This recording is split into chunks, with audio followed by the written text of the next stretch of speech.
Hello and welcome to another episode of 33 Conversations. I'm your host, Michael Abney. We talk to founders about their mission in life, how it's going, what they're building. Building something meaningful in the world often requires us to let go of the things that got us there in life, and sometimes that causes resistance in our life. And today I am really honored to have somebody on my podcast that specializes in something I think we've all been through is when we know that we want something, we have all the tools, we think we're ready, but yet we don't act on that. And today we got an expert in the house, Mr. Kam Knight. Thank you so much for being here. I really appreciate it. And welcome to the pod. Thank you very much, Michael. I'm really happy to be here, and thanks for having me. My pleasure. So, how did the subject of like what you're talking about? First of all, I want to know way more about it, but the idea of that space that we all may not have the words for that you've got, but we all have felt that moment where it seemed like everything was right, but yet there was still something I've experienced in my own life, and it wasn't till many times in my life, but every time for me, it's always some sort of deepening connection to my mission or something that pulls me forward. So I'm really super interested, we're all talking about that resistance that we have to taking the next step. Yeah. And sure. So I'm excited to hear your take on that. How did that come to be for you? All right, sure. I'll just quickly introduce myself and I'll talk about what it is I do and how I got to doing that. So my name is Kam Knight. I am a mentor, international speaker, and author of a dozen books in the area of mental, physical, and emotional performance. Now I talk about a concept that answers a question I had my whole life, which is, why is it if I want to do something, I know what to do, I know how to do it, and I have the motivation and desire to do it, but for one reason or another, I can't or don't do it.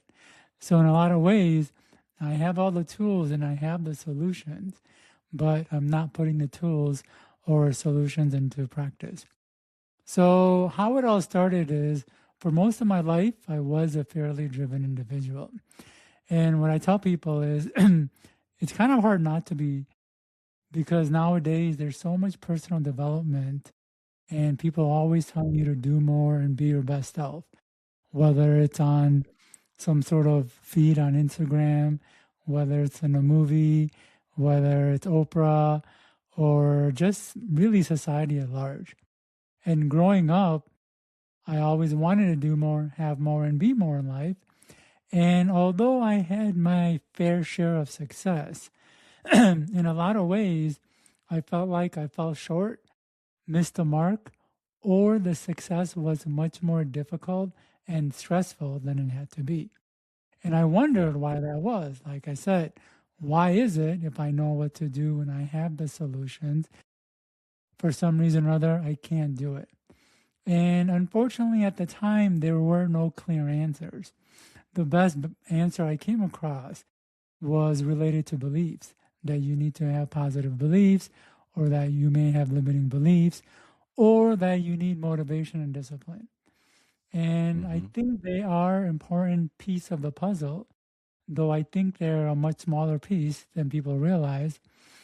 And unfortunately, that question lingered in my mind for the last 15 to 20 years. Every time I felt stuck, I wondered why. Why can't I get stuff done? Why do I keep spinning my wheels? Why don't I just do this dang thing so I can get the result that I want? Exactly. Yeah. So the more books I read, the more coaching I did, the more seminars I attended, the more I learned about the complexities of the human brain and human behavior. And over time, I had this epiphany. And I remember when it happened exactly. I was at a Brendan Burchard seminar, and he had a speaker talking about identity and how if you don't do, or if what you're doing is not in line with your identity, your brain will prevent progress. And based on that and everything I'd heard prior, I was like, oh my gosh, there's a part of our mind designed to hold us back. there's a part of our brain built to keep us from growing and making progress. And I call this part resistance, and is this brick wall that we hit anytime that we want to do something, but we can't, no matter how much we want to do it. So that's my story, and I'm sticking with it. Well, you should stick with it. That's actually true. Like the $1 million question. So like that actually did happen. That happened to me when my dad passed away. My everything that I thought I was like, it went away, and I spent 30 years fixing myself, realizing there was nothing wrong. Like the whole thing collapsed.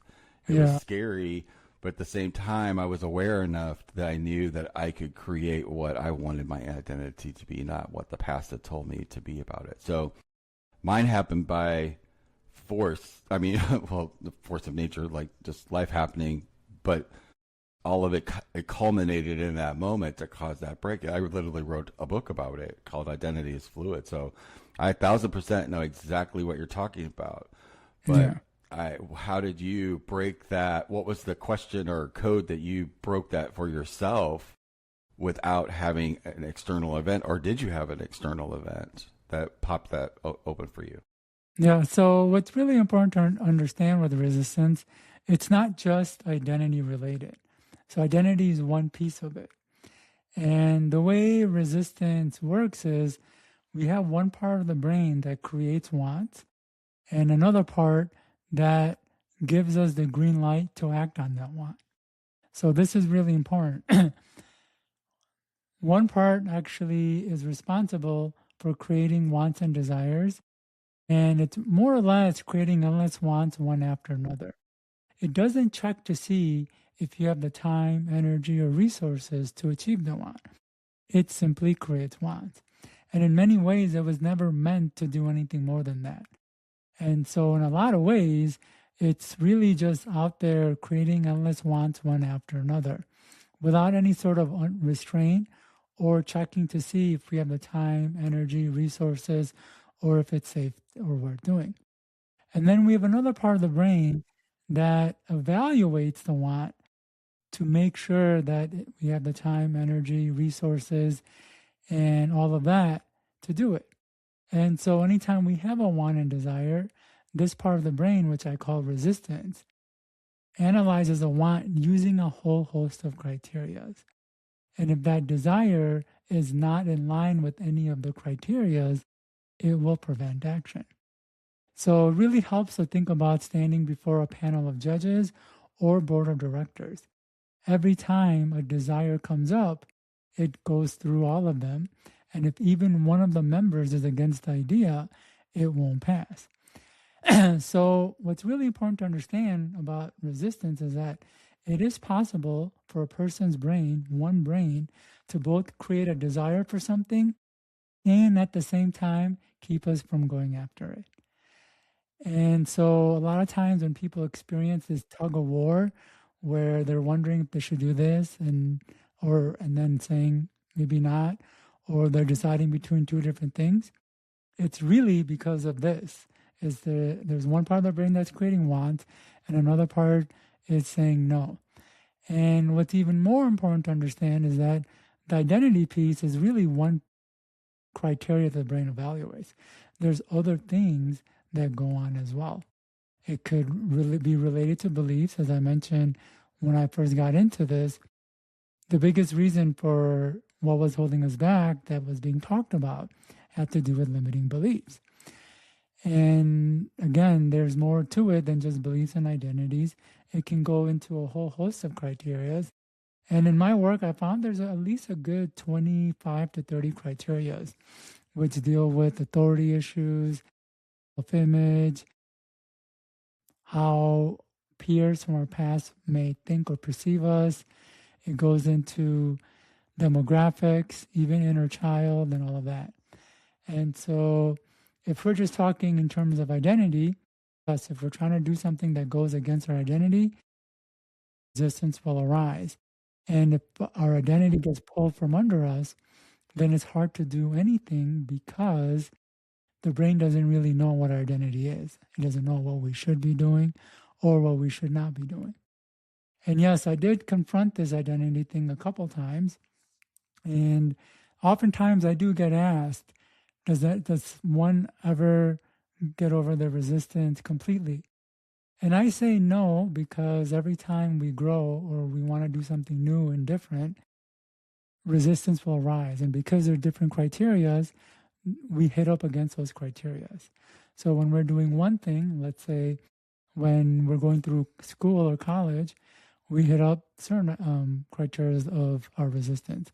But then when we graduate or when we're shifting our career, or maybe we want to become a writer or an author, then we hit up other causes of resistance. And so when I was thinking about becoming an author and writing and wanting to publish a book, I hit up one of the resistance related to identity, because being a writer wasn't my identity.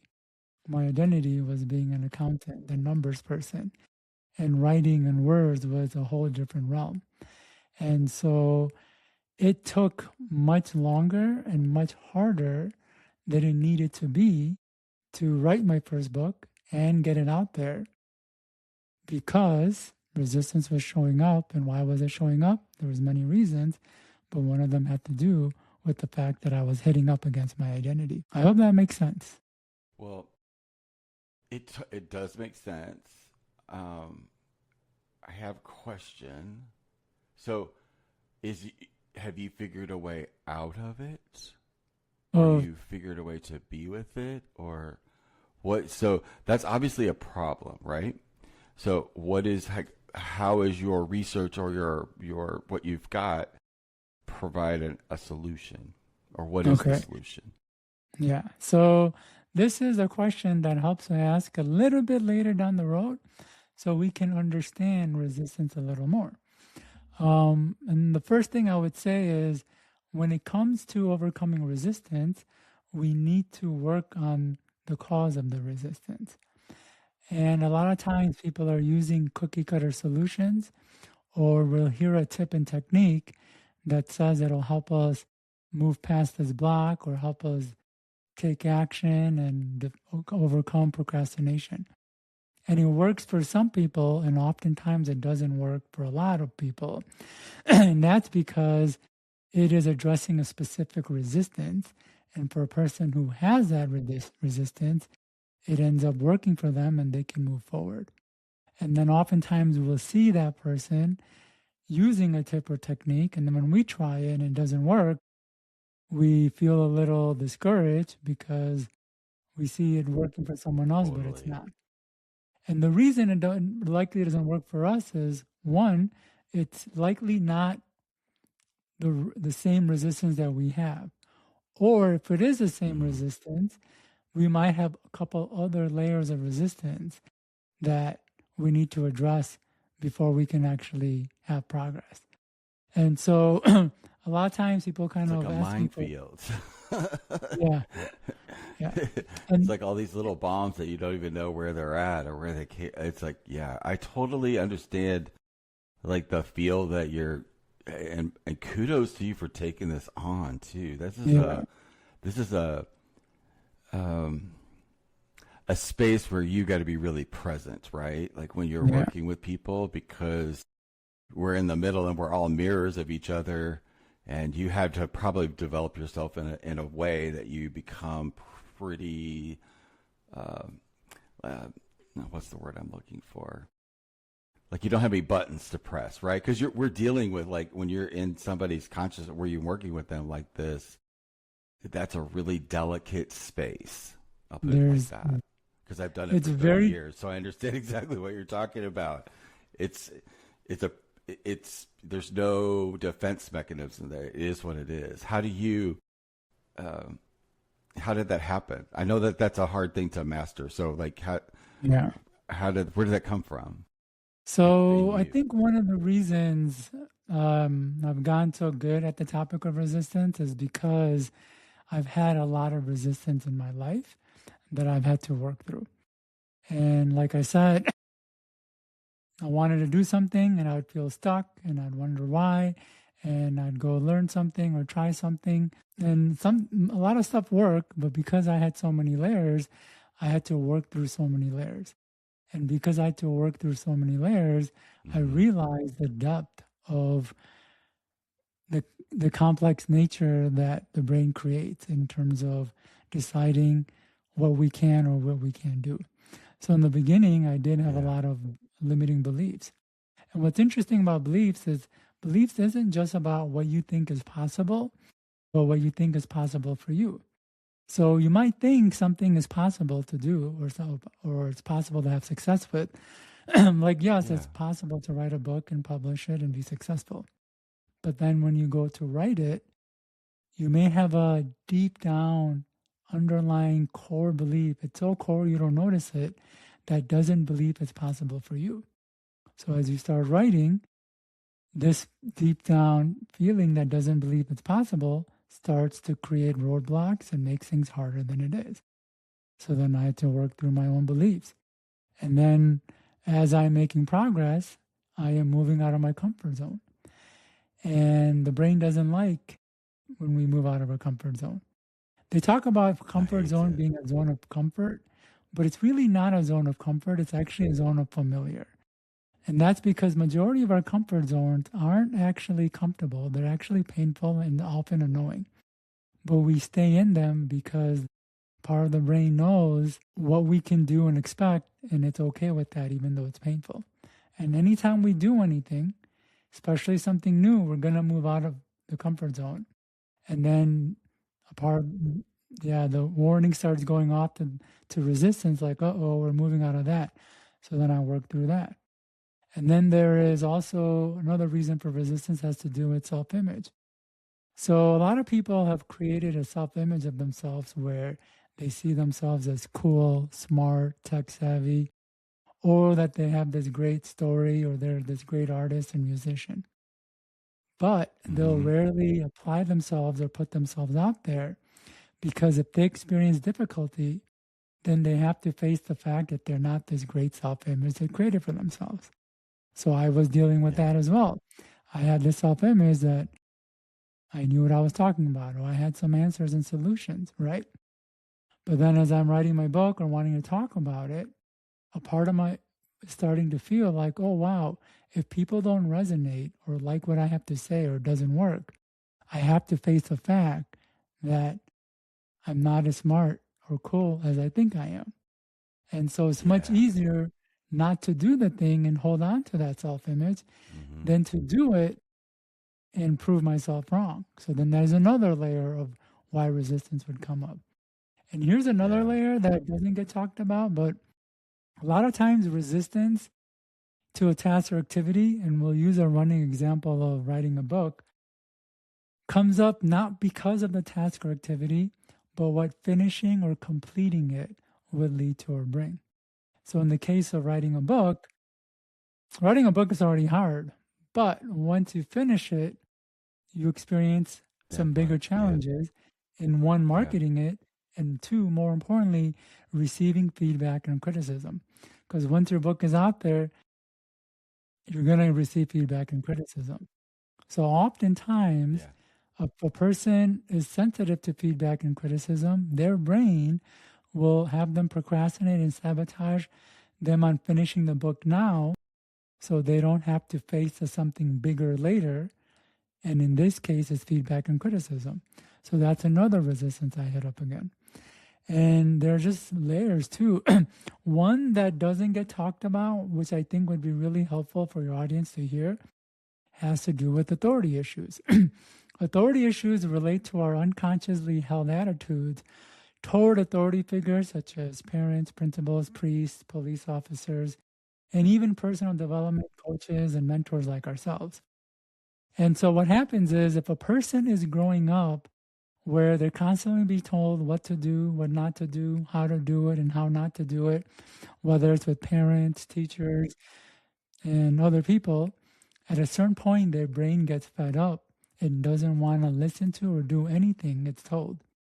And even if we grow up and want to do those things, like it's going to be helpful for us and even healthy, our brain won't let us do it because the authority issue response kicks in.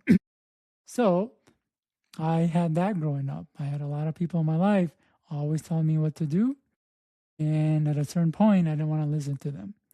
And in a way, I became kind of destructive because a lot of the things they were telling me was helpful and beneficial. And as I grew up and I wanted to do those things, including becoming successful, especially with this book, the authority response would come in and make things more difficult and harder for me. So that was another layer of resistance.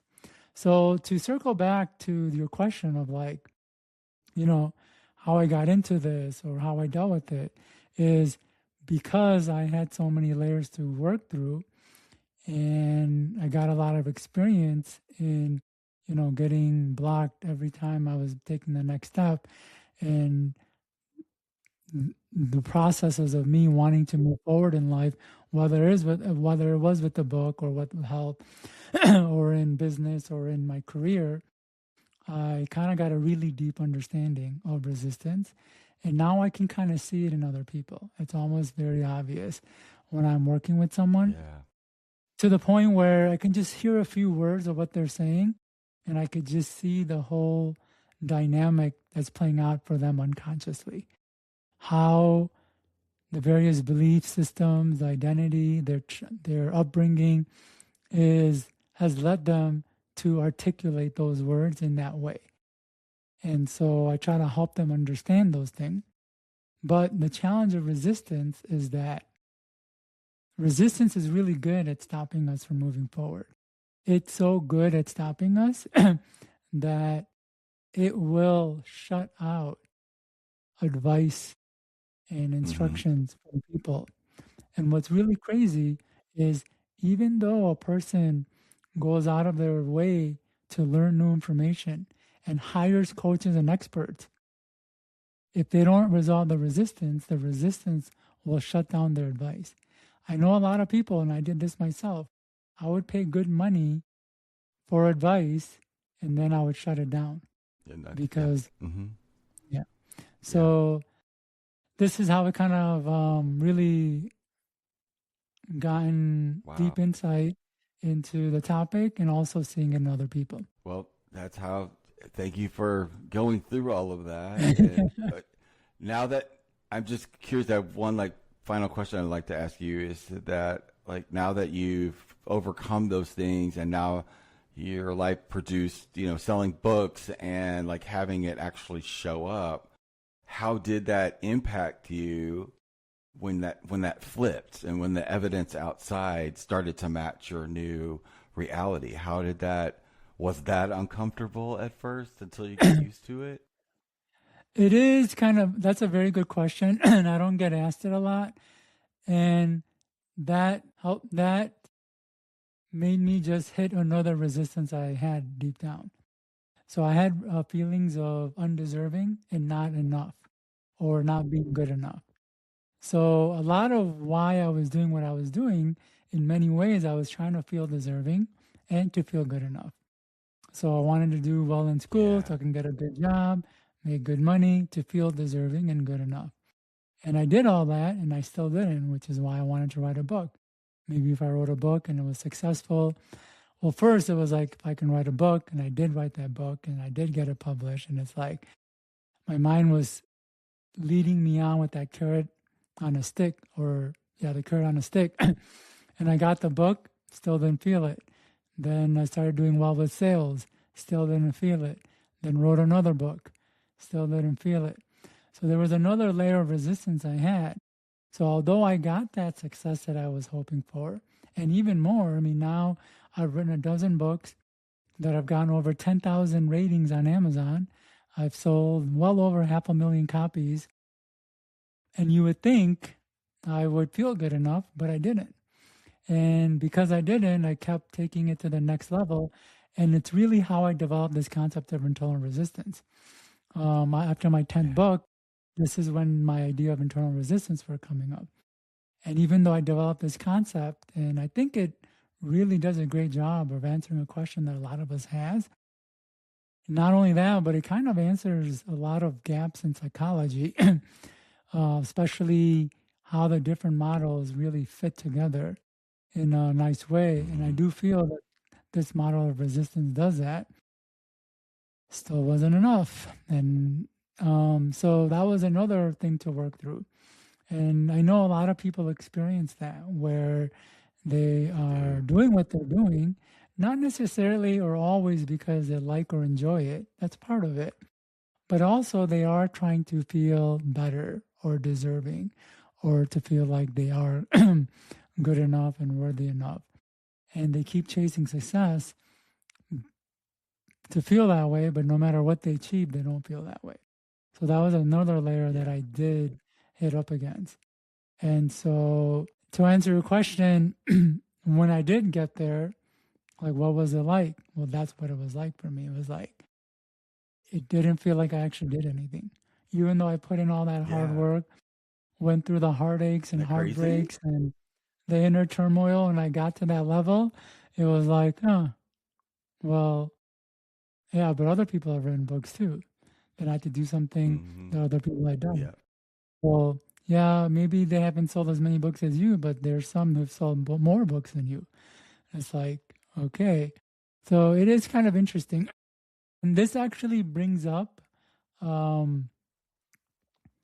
great cause of resistance that I don't get a chance to talk about. And it'll be a good time to talk about it. And as I mentioned, anytime we want to do something, that desire gets evaluated by resistance using a whole host of criteria. And there's many criteria resistance will evaluate. And I went through a few of them, including beliefs, comfort zones, self-image, authority issues. But there's one criteria, and that has to do with the fact that what we're wanting to do or the outcome we're wanting to have is not going to change our lives as much as we think or people lead us to believe. So anytime we set out to do something, for a lot of us, our brain has a way of making the outcome seem much bigger and more grand than the reality. Like everyone will love us and all of our problems will magically go away forever. And it doesn't help that media, advertisements, and Disney movies reinforce this. And the reality is not much changes. You'll still be the same person. And if people, care about your success, it's mainly because they're jealous and want what you have. And more importantly, your life isn't going to be flipped upside down. You still have to go grocery shopping, take the car to the mechanic, deal with health problems, and even the rejection of others. And in many ways, resistance knows this. Resistance knows deep down not much is going to change. So it doesn't see the point in putting in all this time, effort, and energy if things will be the same. It reasons why put in more work, add more effort, and go out of our comfort zone if things will be the same. And in many ways, it does help to understand that a lot of times when we are going out to do something, a lot of times we're doing it because we think it's going to change our lives or it's going to change how we feel about ourselves. And it more often than not, it doesn't do that. And if we're blocked, it's because a part of our brain knows it's not going to change much. And so it reasons why put in all this effort or go out of our comfort zone and take on more risk when things will be the same. And so if a person can realize that if what they're doing is trying to magically flip their life upside down, more than likely it's not going to happen, but that doesn't mean that you shouldn't go after it. It just means that the expectation isn't aligned. So it doesn't mean you shouldn't write that book. It means you should still do it.